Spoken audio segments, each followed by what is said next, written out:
Yes, alright. Wenjogerera kandibanga kaweddemu birungi si birungi. Ekitongole okuva mu United Kingdom kandiyite eggwanga erya Bungereza kivuddeyo ne kituuza ku gavumenti y'eggwanga Uganda akazito era wenjogerera Mwami Yoweri Kaguta Museveni saako ne Muhoozi Kainerugaba bandibanga basattira kazito ki ku mulundi guno ke babatuuzizzaako.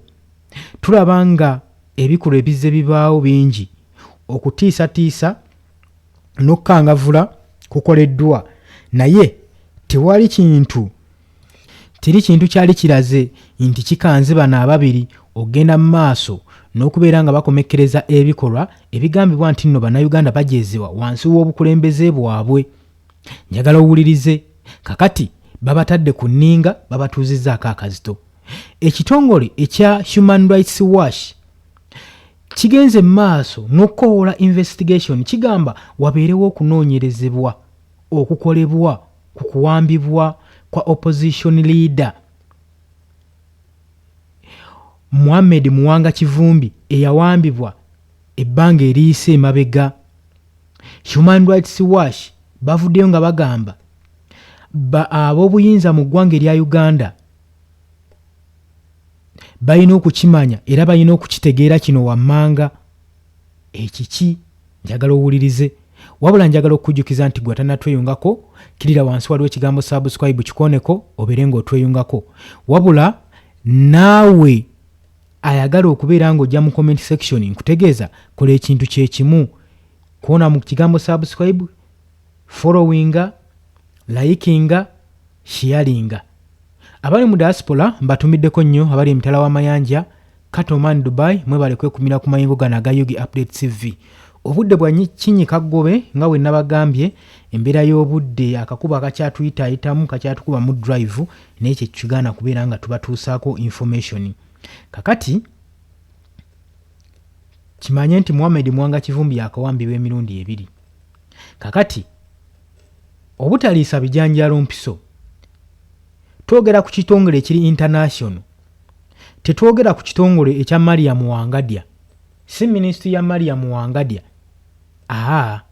eno bagiyita Human Rights Watch eri international evuddeyo n'esindika eddoboozi eri ab'obuyinza mu ggwanga Uganda ebagambye nti bwe muba bagezi musuule era mujje emisango gyonna charges zonna ze mbadde mwateeka ku opposition figure Muhammad Muwanga Kivumbi omukulembeze mu kibiina kya National Unity Platform gyonna muzisuule mujjeeko charges zonna ze mwamuteekako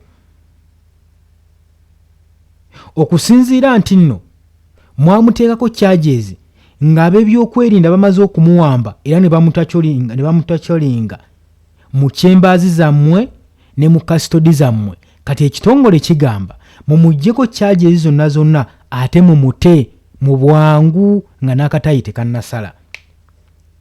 Eyo information si ya mukutu guno ogwa Yugi Update TV wabula information okuva mu Human Rights Watch International. Jukiramu bulungi nnyo gwe mukwano gwange mpuliriza. Deputy President wa Buganda mu kibiina kya National Unity Platform Mohamed Muwanga Kivumbi gye buvuddeko mu Julaayi w'omwezi guno gwe tukubye oluku mu mutwe ng'ennaku z'omwezi 29 wakati mu violence ey'amaanyi n'okudamejinga amateeka n'okuvvoola ssemateeka mu society Mohamed Muwanga Kivumbi yaddamu okuwambibwa era mu kuwambibwa kwe n'ateekebwako charges ng'amaze okubuzibwawo yalabikako mu luvannyuma lw'ennaku 19 nga bamaze okuba nga basuusibwako akazito nga bagenda mu maaso n'okubanja Mohamed Muwanga Kivumbi. Jjukira zaali ennaku 19 ng'ono takubikako kya mulubaale nga bagenda mu maaso n'okuba nga bamuwenja obuseenene. Wuliriza nagambye dda nti ggwe eyakatweyungako mukwano gwange oli ku Yugi Update TV ko sinzira okubanga otuwuliriza kale gwe yena yandiyagadde otweyongako tekigana kukkirira wansi ekigambo subscribe weekiri kikoneko obeere ng'otwegattako.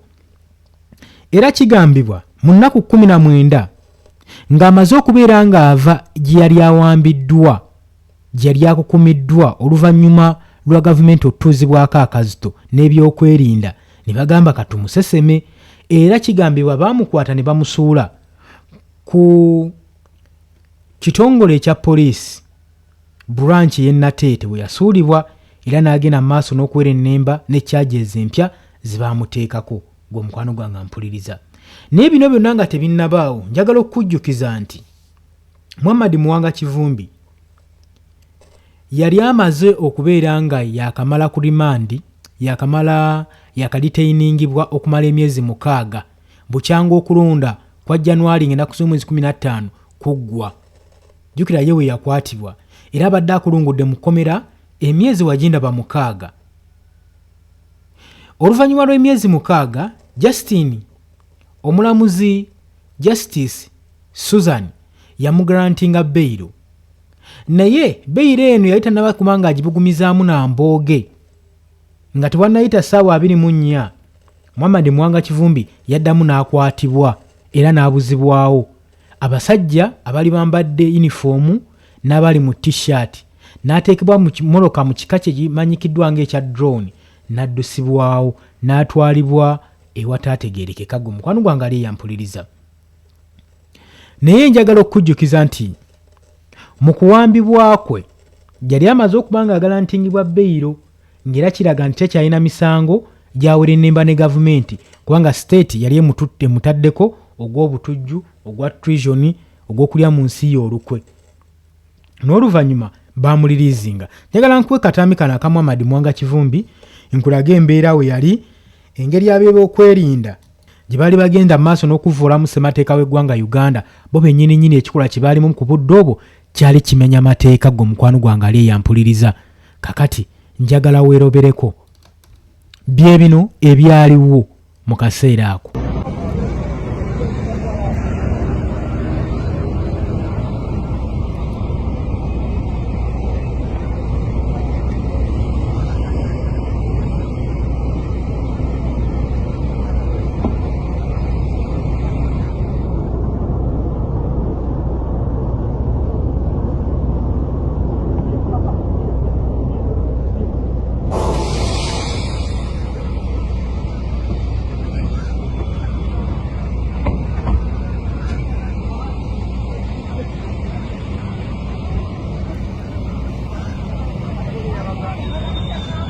Bosco.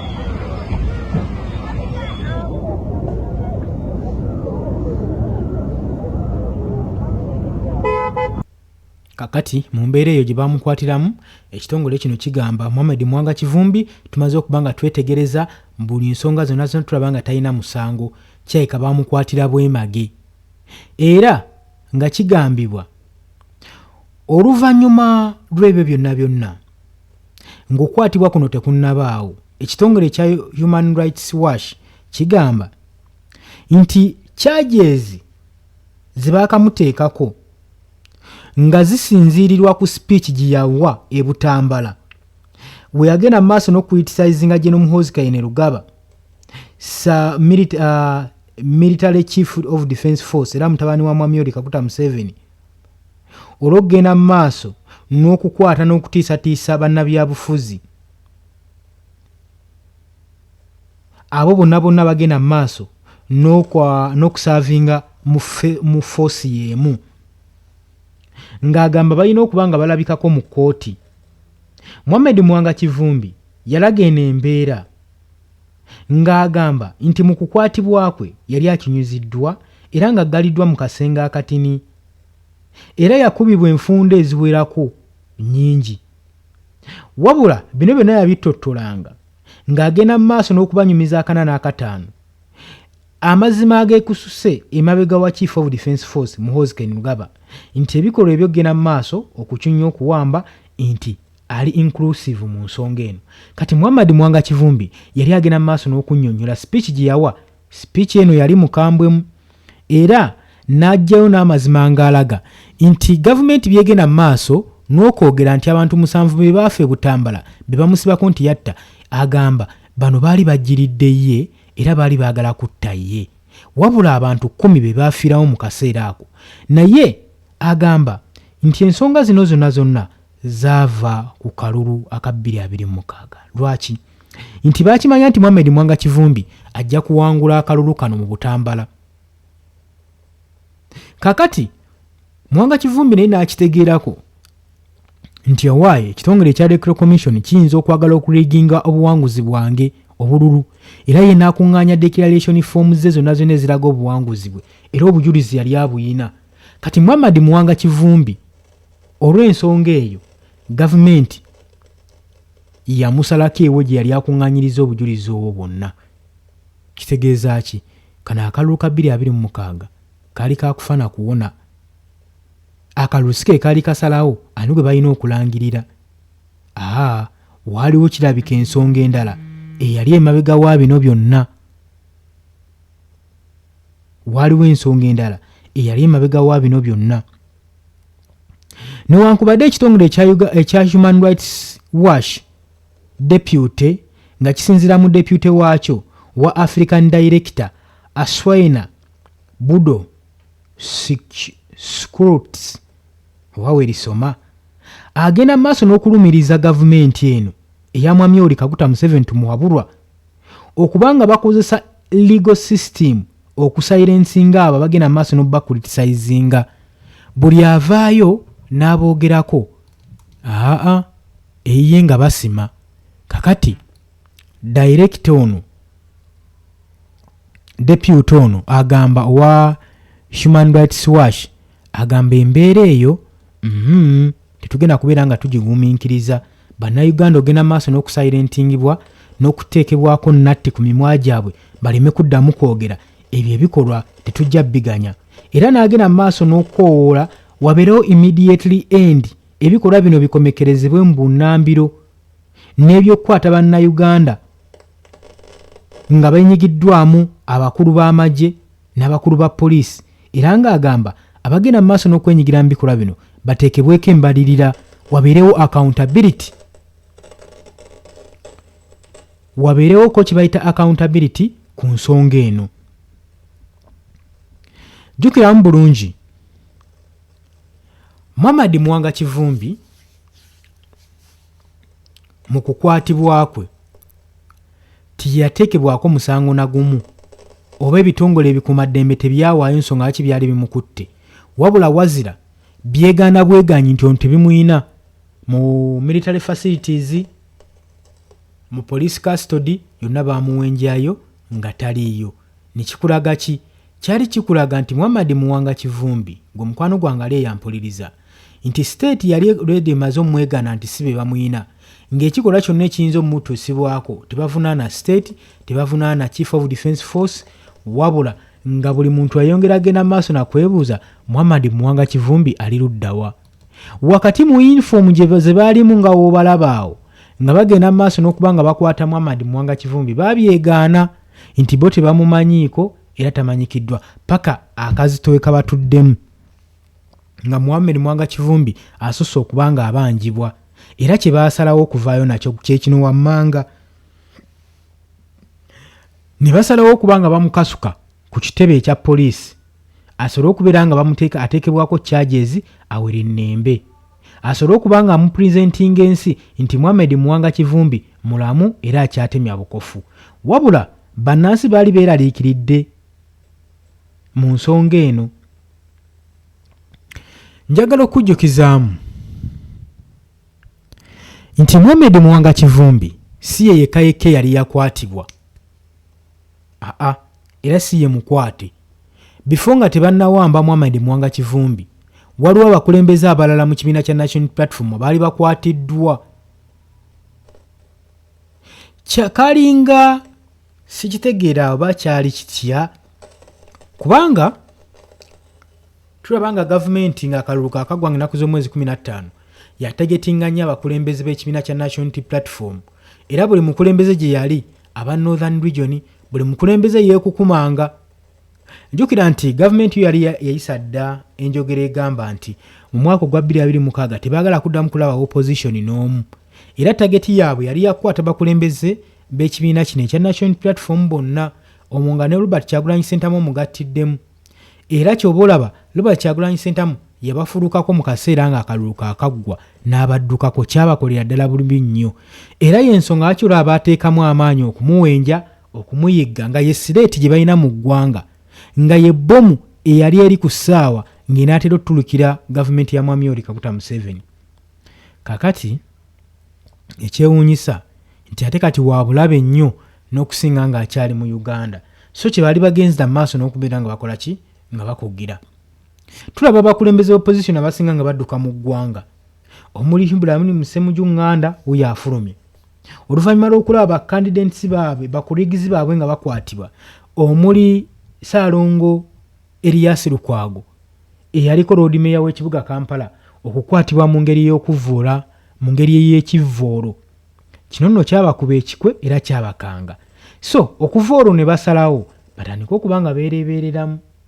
Kati Robert Kyagulanyi Ssentamu abagamba nti ssaawa yonna yonna wandiraba ku nkyukakyuka y'eggwanga empya, nti gwe munnansi ali eyali mu kulwana ngulwanira for your justice, tokoowa era toggwamu maanyi, nti ssaawa yonna yonna mugenda tuuka mu nsi ensuubize. Nyongera okujjukiza nti oli ku Yugi Update TV k'osinzira obba ng'otuwuliriza. Lwaki ekitongole kino ekya Human Rights Watch kivuddeyo omulundi ogwokubiri? Jjukira ogwasooka kyavaayo, ne lwaki kivuddeyo omulundi ogwokubiri ate nga kikambwe nnyo, era nga bagamba nti babawadde essaawa mbale okulirizinga Mohamed Mwanga Kivumbi n'omuggyako kyaje zonna ezaali zimuteereddwako. Gwe tulaba ng'ebeera great achievement eri Mohamed Mwanga Kivumbi. Wandibadde weebuuza lwaki ekitongole kiva ebunaayira nitandika okulwanirira bannayuganda, kyokka ng'ekitongole ekya Uganda Human Rights Commission tekivangayo wadde kutunula mu nsonga zino kulaba ng'eki bannayuganda gye babonaabonamu, gye babejeezebwamu. Ngulowooza kiva ku ki? Bunafu wa ministry mululu lwaki? Kati nno wano bw'olina okitegeerera nti gwe mukwano gwange ali eyampuliriza, ministries ezisinga mu ggwanga Uganda teri ministry etengeredde, teziri independent, tezikola. Wabula ministry zonna ziri under obufuzi obumu, babafugira ku ntuli. Tebasobola kwesalirawo nga bo kukangavula ku muntu nti waye awo ogenze ng'obula, lwaki mulinyirira eddembe ly'obuntu? Ekyo tekiriiwo, ekyo tekiriiwo. Ensonga lwaki olaba nga ekitongole kino oba ebitongole okuva ebunaayira byesowolayo ne biteekinga risiki zaabyo okudifendinga bannayuganda, kubanga ebitongole nga Human Rights Commission tebiriwo okudifendinga bannayuganda, baliwo okukola byabwe, kwekolera byabwe, n'oluvannyuma ne bava ne bakola articles mu mawulire oba ku social media, bwe baba bayogedde bogerera ku social media ne bavaayo. Ensonga ezo zonna olina obutazibuusa maaso. Kati so ssaawa zino ebintu birungi si birungi, gaba bugumye. Baali temanyi nti akazito kagenda batuulamu ku ssaawa eriti. Naye kyenjagala okutegeeza nti Mohamed Mwanga Kivumbi ataddewo akazito k'amaanyi nnyo n'okusinga kiki yali alowooza. Ono emyaka gyonna azaalondebwa ku kifo kya Butambala Member of Parliament, era ng'akiikirira constituency ye si bubi. Abadde tagikiikirira bubi, era abadde deputy president wa Buganda region mu kibiina ekya National Unity Platform. So kitegeeza ki? Nti ono abadde musaale nnyo mukakkalaza emirimu gy'ekibiina, era ekibiina kibadde kimukonsidalinga nnyo. Ekyo kyenjagala omanyi. Oli ku Yugi Update TV k'osinzira obba ng'otuwuliriza, gwe natanatwegattako, nja kusaba nti kirira wansi waliwo ekigambo subscribe kikooneko obeere nga otweyungako. Kakati newankubadde obudde empinde butuliiridde, njagala nziremu mbawe kataami kano Human Rights Watch ke yeesibyeko nti Mohamed Mwanga Kivumbi yakakozesa okulumiriza Muhoozi Kainerugaba Chief of Defence Force ku ngeri gye yamucunyaamu ku bisago bye yatuusibwamu osobole okubeera nga nabyo obitegeera bulungi nnyo. Njagala nkuwa akatambi kano n'oluvannyuma tujja kweyongerayo. Wuliriza.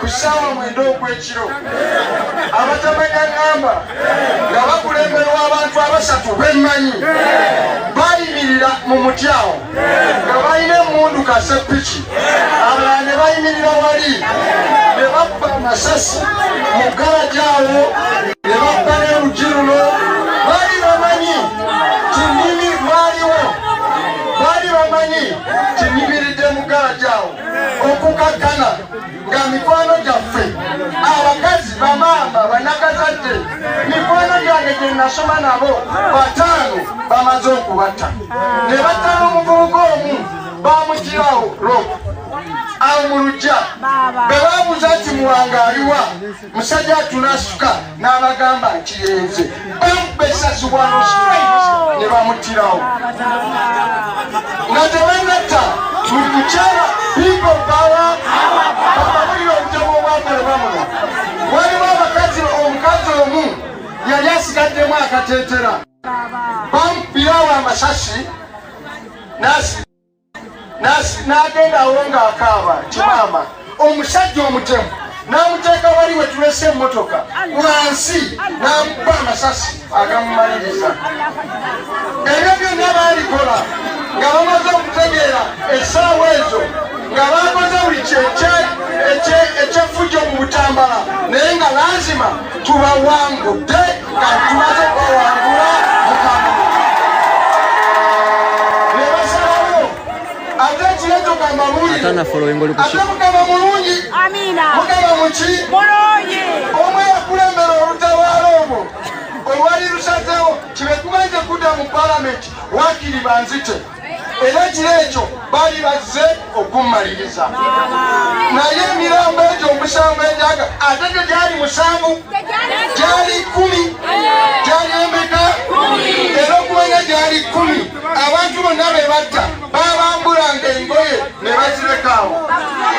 Lwaki baali bazirekawo? Kubo kwafiirako n'abasirikale basatu gye babanyo mugamba edisi muwanvu mumumanyi mugambe n'omulala gwemanyi gwesijja kwogera mumumanyi bayimirirawo ne batta abantu baffe lazima Allahu akbar kijja kussa mukono okutuusa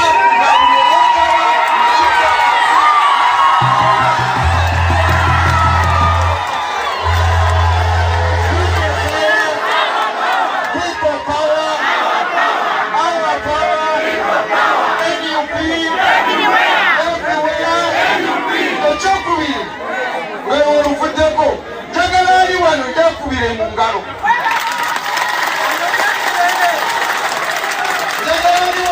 akubire mu ngalo president waffe Robert Kyagulanyi yali wano akubire engalo ekibiina ekya National Unity Platform Museveni ne Muhoozi njagala mutegeera gye muli NUP eriko amaanyi ga Katonda. Katonda yagiteekawo egy'omumule abantu baffe okuwajja.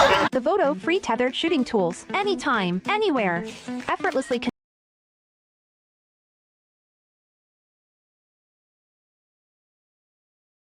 Egenda mu buyinza.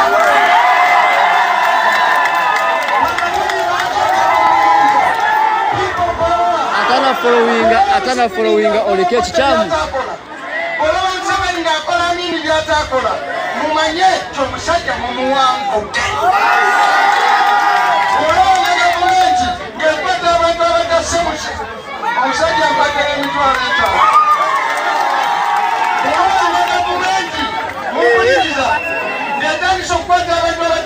musango ngesiba abantu nga tebakoze ngetta abantu ate abafudde si bano bokka abataano Bobi Wine Kyagulanyi Ssentamu pulezidenti waffe nga nange abadda mu musanvu lwe baafuna ekyasi Yasiini ng'atudde mu mmotoka nga balowooza ti Bobi Wine waali baamukuba amasasi ne bamutta eyamutta eyo banyumiriza gyembaddeeyo beedda muki mu hoteri n'abagamba ate kati mugamba ki akasajja nkamaze naye Mukama Katonda Bobi Wine gye yali mu mmotoka batta Yasiini omwana w'omusajja oyo ali kumpi okudda wano ku lutalo lutemu bawulire ekifa mu kyeki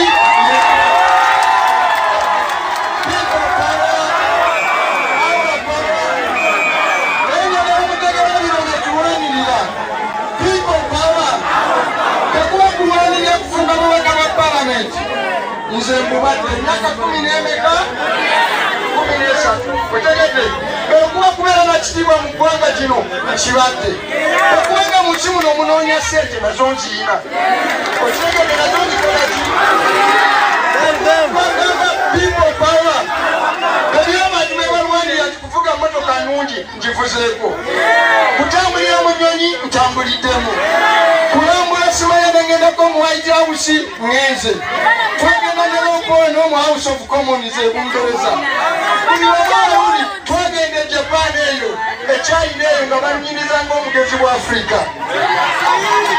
people power lwaki abantu ebimu omutibakiba bwe muloonya mutte abantu mufune omutibakiba obuffe tububadde teweraga kutta abantu kubeera nti oyitibwe honorable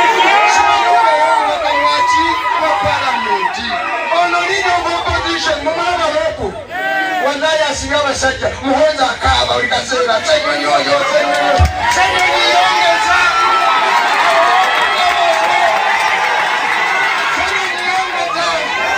olaba okutta omusajja nga akaluba onywereza ddala kisajja kyatuli kyotirota senyonyi wokuttewo batuufu kyogiriza natti naki people power okutandika n'olunaku lwokutaano ng'enaku mulamu ennaku bbiri zokka okutandika n'ebbalaza nzija kwedikoota benzija kwediyupi nze nzaikuja pulezidenti wa Buganda tugenda kubatandikako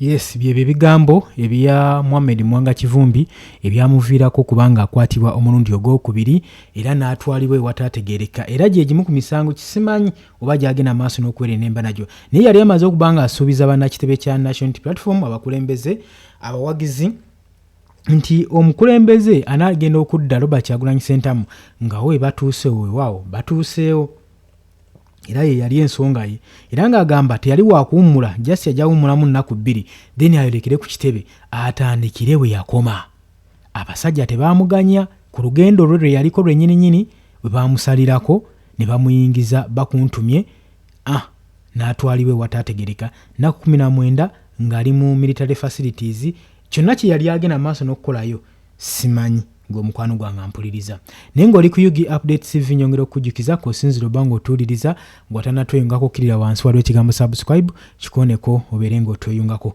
kakati njagala tube nga tuyitaayitamuko ku bantu baffe bajja mu comment section mulimu Achi Kyobe webale kubeerako oteesezza ogambye ku ssente ezi parliament zirina okusondera mu biliyoni 1.5 ezibalina okusondera mu Hoozi Kayine Lugaba lwaki babonga bo ab'ekibiina bammembers baabwe tebasonda busente obwo okusinga okwonoona ssente z'omusolo ndoza kyobadde otegeeza Siyala Malani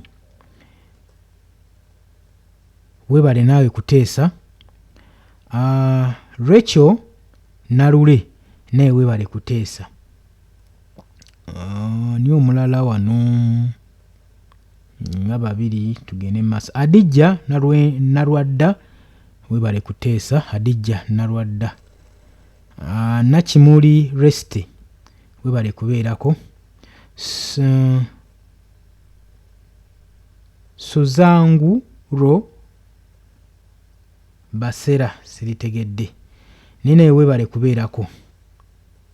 Ogambye nti wagoniza Lweirewe babizzaako. Anyway, olw'obudde munzikirize nkomaawo, mbagaliza lunaku olulungi, mweraba.